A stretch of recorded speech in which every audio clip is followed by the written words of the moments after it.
من کان عدوا للہ، یہ بھی ایک اور یونیورسل ٹروتھ آ رہا ہے، جو کوئی اللہ سے دشمنی کرے، وملائکتی یا اس کے فرشتوں کے ساتھ، ورسلی یا اس کے رسولوں کے ساتھ، وجبریل یا جبرائیل کے ساتھ، ومیکالا یا میکائیل علیہ السلام کے ساتھ، فإن اللہ عدو للکافرین، تو بے شک اللہ تعالیٰ ایسے کافروں کا دشمن ہے جو اللہ کے ولیوں سے دشمنی کرے۔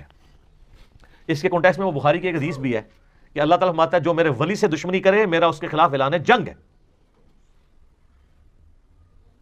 اور میرا بندہ میرا قرب حاصل نہیں کر سکتا مگر فرائض میں پابندی سے، اور نوافل میں کثرت سے میرا اتنا قرب حاصل کر لیتا ہے کہ میں اس کے ہاتھ بن جاتا ہوں جس سے وہ پکڑتا ہے، میں اس کے پاؤں بن جاتا ہوں جس سے وہ چلتا ہے، میں اس کے کان بن جاتا ہوں جس سے وہ سنتا ہے، میں اس کی زبان بن جاتا ہوں جس سے وہ بولتا ہے، میں اس کی آنکھیں بن جاتا ہوں جس سے وہ دیکھتا ہے۔ بس انڈیا پاکستان بنگلہ دیش میں یہاں کے نا حدیث کو چھوڑ دیتے ہیں کیونکہ انہوں نے اپنے بابے نکالنے ہوتے ہیں اس حدیث میں سے۔ اچھا، اور یہ حدیثیں ان بابوں پہ فٹ کر رہے ہوتے ہیں جنہوں نے اپنے ناموں کے کلمے پڑھائے ہیں، جنہوں نے انڈیا پاکستان میں شرک پھیلایا ہے۔ مجھے بتائیں، قرآن اگر ولی اللہ کی بات کرتا ہے تو اس ولی اللہ کی کرے گی نا جو قرآن کے موجود جب نازل ہو رہا تھا اس وقت جو لوگ تھے۔ قرآن میں کہیں لکھا ہوا ہے کہ 1200 سال بعد فلانا ولی آئے گا، 500 سال بعد فلانا آئے گا۔ قرآن جب ولی کی بات کرتا ہے تو کس ولی کی بات کرتا ہے؟ صحابہ اور اہل بیت کی، جن کی کوئی کرامت نہیں ہے۔ شیخ عبد القادر جیلانی نے 12 سال بعد برات کاٹ لی، حضرت عمر نے کیڑی برات کٹی ہے؟ حضرت ابوبکر نے کچھ بھی نہیں کٹا، سب کہانی ہے جھوٹ۔ تو یہ میں آپ کو فرق بتا رہا ہوں۔ تو اس حدیث میں آگے الفاظ ہیں کہ میرا بندہ جب اپنے دشمن کے اگینسٹ مجھ سے پناہ طلب کرتا ہے تو میں اسے پناہ دیتا ہوں، اپنے دشمن کے اگینسٹ مجھ سے دعا کرتا ہے میں اس کی دعا قبول کرتا ہوں۔ اگر وہ اللہ کا ہاتھ ہی بن چکا ہے پھر اللہ سے کیا مانگ رہا ہے؟ وہ اللہ سے مانگنے کی ضرورت نہیں۔ ایک بندہ اللہ کا ہاتھ اس کا ہاتھ بن چکا ہے تو جدھر مرضی ہاتھ لے جائے، وہ جس کی مرضی کیچی پر روڑ دے، اللہ سے کیا مانگ رہا ہے وہ؟ پھر کہ اللہ مجھے اپنے دشمن کے اگینسٹ تو بچا لے، تو اللہ کو تو چاہیے ہو کہ یار تنوں ہاتھ بناتا ہے نا کر جو مرضی۔ یہ مطلب ہی غلط ہے اس کا۔ ہاتھ بن جاتا ہوں، پاؤں بن جاتا ہوں، آنکھیں بن جاتا ہوں، مراد یہ ہے کہ اس کے ہاتھ، پاؤں، آنکھیں، کان یہ اللہ کی اطاعت میں ہی اٹھتے ہیں، اللہ کے نافرمان نہیں ہوتے، یہ مطلب ہے۔ اچھا، وہ اس میں بھی اگلی کہانی کراتے ہیں، وہ کہتے ہیں جی وہ تو پہلے ہی گناہ نہیں کر رہا تھا تبھی تو اسے انعام ملا ہے، اور آپ انعام کو کہہ رہے ہیں کہ پھر دوبارہ وہی انعام مل رہا ہے۔ اس نے اپنی کان، آنکھیں اور ہاتھوں کو گناہوں سے محفوظ کیا ہے تو وہ ولی بنا ہے نا۔ اب آپ دوبارہ اس کو کہہ رہے ہیں کہ ولی بننے کی وجہ سے اس کی آنکھیں، کان اور یہ سب کچھ یہ جو ہے گناہوں سے محفوظ ہو جائیں گے، تو پھر انعام کیا ہوا ہے نا کہانی ویسے؟ سر دا علاج اتنے ہے سرجن صاحب کو۔ میرے بھائی کوئی دنیا کا بڑے سے بڑا بابا یہ کہہ سکتا ہے کہ میں جو اب ولی بن گیا ہوں تو اب مرتے دم تک میرا ایمان سلامت رہے گا؟ اس کی گارنٹی کوئی شخص اپنے بارے میں کہہ سکتا ہے؟ کوئی صحابی بھی کہہ سکتا ہے سوائے جن کو بائی نیم جنت کی بشارت ہوئی ہے؟ وہ بھی انہوں نے خود نہیں کہا، اللہ نے وحی کے ذریعے بتایا، ورنہ تو فتح مکہ پہ کتنے ایمان لانے والے حضور کی وفات کے بعد مرتد ہوئے ہیں اور حضرت بکر کے خلاف کھڑے ہو گئے، منکرین زکات، مسلمہ کذاب کے ساتھ ملنے والے لوگ۔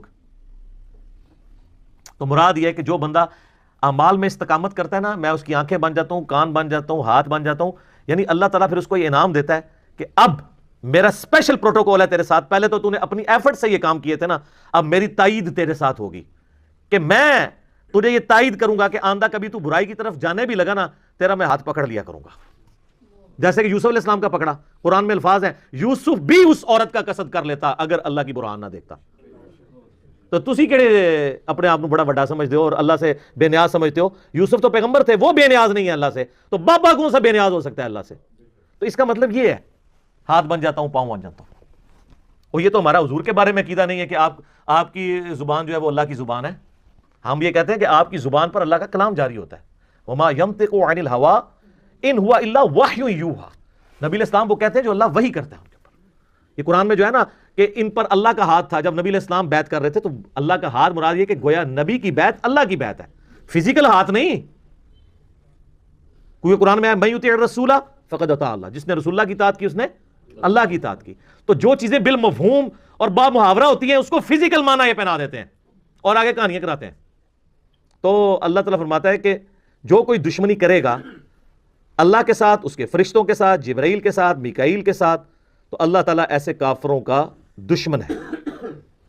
اور آج بھی جو صحیح اولیاء اللہ سے دشمنی کرے گا اللہ کی ان کے ساتھ دشمنی ہے، یہ ذہن میں رکھیے گا۔ اور صحیح اولیاء اللہ وہ ہوں گے جو اللہ کی عبادت کروائیں گے، اپنی عبادت نہیں۔ آپ مجھے بتائیں، ویسے کو عام بندہ کوئی چھوٹی سی بات کر دے تو لوگ کیا کہتے ہیں؟ جی کتنا متکبر ہے، جی میں کرتا ہے، کہتے ہیں نا۔ تو یہ جو بابا کہتا ہے آپ کو کہ جو میرا مرید ہو گیا میں جنت میں نہیں جاؤں گا اس وقت تک جب تک کہ آپ کو ساتھ نہ لے جاؤں، اس کی میں نہیں آپ کو نظر آتی؟ ادھر کہتے ہیں سبحان اللہ، اتنی بڑی میں کے اوپر سبحان اللہ۔ اللہ کہنا چاہیے لعنت اللہ علی الکاذبین، ایسے جھوٹے پہ اللہ کی لعنت ہو جو یہ دعویٰ کر رہا ہے۔ تمام ولیوں کی گردن پہ میرا پاؤں ہے، اتنا متکبر شخص۔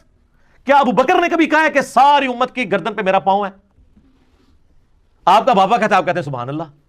تو لعنت ہے پھر ایسے عقیدے کے اوپر جو ایسے متکبرین کو اولیاء اللہ سمجھتے ہیں۔ میں ان بزرگوں کو کچھ نہیں کہہ رہا، ہوتا ہے انہوں نے نہ کہا ہو، لیکن آپ کہانیاں کروا رہے ہیں کہ انہوں نے کہا ہوا ہے۔ تو آپ ذرا تھنک آؤٹ آف باکس کریں، جو اتنا متکبر ہو۔ اب میں آپ کو بتاتا ہوں اللہ کے نیک بندے کی نشانی کیا ہے۔ بخاری مسلم دونوں میں ہے، اے میری بیٹی فاطمہ، اس بات پہ نہ کرنا کہ اللہ کے نبی کی بیٹی ہو، اگر اللہ نے پکڑ لیا تو میں تمہارے کچھ کام نہیں آؤں گا۔ تو سیدہ فاطمہ تو جنتی عورتوں کی سردار ہیں۔ آپ کے بابے جو ہیں وہ تو اس قابل بھی نہیں ہیں کہ وہ ان کی جوتیوں کی خاک بھی لے سکیں سیدہ فاطمہ کی، اور ان کے اندر آکڑ اتنی ہے کہ میں اپنے مرید جنت میں لے کے جاؤں گا۔ تو تھوڑا سا مرنے سے پہلے اے مسلمان کر لے اس پہ غور۔ کتابوں کا خدا اور ہے، بابوں کا خدا اور جب تو غور کر لے گا تیرے اندر سے آواز آئے گی کیا کہ نہ میں وابی نہ میں بابی، میں ہوں مسلم، علمی کتابیں۔ ٹھیک ہو گیا جی؟ صلوات بر محمد وآل محمد، اللہم صلی علی محمد وعلی آل محمد کما صلیت علی ابراہیم وعلی آل ابراہیم انک حمید مجید، اللہم بارک علی محمد وعلی آل محمد کما بارکت علی ابراہیم وعلی آل ابراہیم انک حمید مجید۔ اللہ تعالیٰ سے دعا ہے جو حق بات میں نے کہی اللہ تعالیٰ ہمارے دلوں میں راسخ فرمائے، اگر جذبات میں میرے منہ سے کوئی غلط بات نکل گئی اللہ تعالیٰ ہمیں معاف کر دے اور ہمارے دلوں سے بھی محو کر دے، ہمیں کتاب و سنت کی تعلیمات پر عمل کر کے دوسرے بھائیوں تک پہنچانے کی توفیق عطا فرمائے۔ سبحانک اللہم و بحمدک، اشہد ان لا الہ الا انت، استغفرک و اتوب الیک، وما علینا الا البلاغ المبین۔ جزاکم اللہ خیرا۔